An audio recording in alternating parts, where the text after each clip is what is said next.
70,000 70,000 അതിലേറെയും അള്ളാഹു പ്രതിഫലം നൽകുന്ന സമയമാണ്. സുന്നത്തിന് ഫർളിൻ്റെ കൂലി, ഫർളിന് 70,000 700,000 70,000 കൂലി. നോമ്പ് തുറപ്പിച്ചാൽ നോമ്പ് നോറ്റവൻ്റെ കൂലി, പട്ടിണി കിടക്കുന്നവന് ഭക്ഷണം കൊടുത്താൽ നോമ്പുകാരൻ്റെ കൂലി, സ്വതക്കകൾക്ക് എണ്ണമറ്റ പ്രതിഫലം.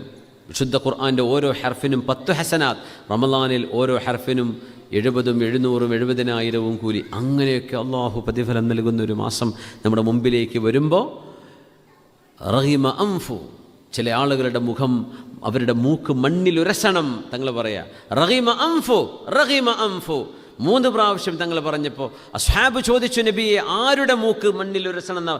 മൂക്ക് മണ്ണിലുരസണം എന്ന് പറഞ്ഞാൽ അപമാനിതനാവട്ടെ, അള്ളാഹിൻ്റെ റഹ്മത്ത് അവർക്ക് ലഭിക്കാതിരിക്കട്ടെ എന്ന വാക്കിനർത്ഥം.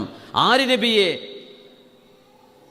റമളാൻ വന്നുപോയിട്ട് ജീവിതത്തിലൊരു മാറ്റവുമില്ലാതെ, റമളാൻ വന്നുപോയിട്ട് അള്ളാഹുവിനോടൊരു പാപമോചനം, എനിക്ക് മാപ്പ് തരണേ പടച്ചോനെ എന്ന് ചോദിക്കാൻ മനസ്സ് തോന്നാത്ത മുഴുവൻ ആളുകളും അവരുടെ മൂക്ക് മണ്ണിലുരസട്ടെ എന്ന് റസൂലുള്ളാഹി സ്വല്ലല്ലാഹു